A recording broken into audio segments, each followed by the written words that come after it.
Hi, good evening. Magluto kog bulad karon nga tinamisan. Mag-try kog luto. Uban ko ninyo. Let's go.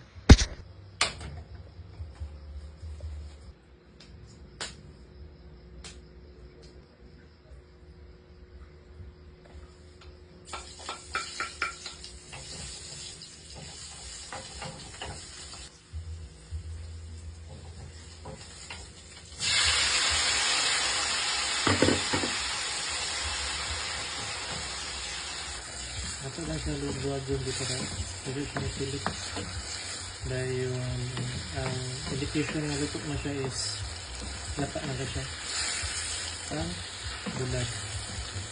So nagprito na ko sa buladaan para dito na din siya doon na doon so pinasyon paano siya na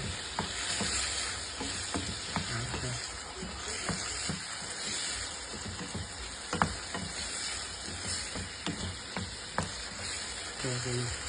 Sumo mo sa kanya kung krustan is ito nga sa sweet and sour. Then i-mix na pa tayo siya. I-mix ko yung top. So mag-add din tag brown sugar para matamis ang itong bulad. Sweet and sour na din siya. So ruhahin mo siya duha lang ka tablespoon. Kansyahon, adi ko siya pwede nga imong malabihan ng sugar kay lain kay luod na kayo siya. Then, kataog salt para mawala sa sumo. A pinch of salt.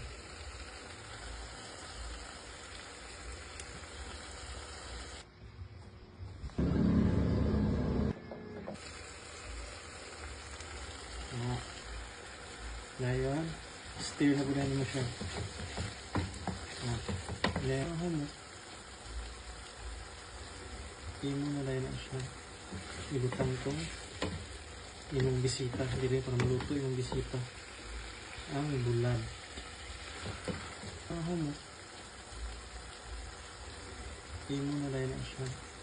Ibutang itong imong bisita. Hindi rin para maluto imong bisita. Ilunod din na ito ang bulad.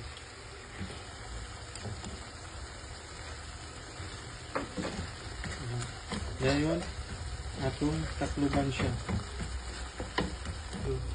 Putahan na ito gamay water kay murag dry na kay siya. Gamay lang, tansya nun. Wow. Anyway. Ano siya pinamit. Blood. Maya po.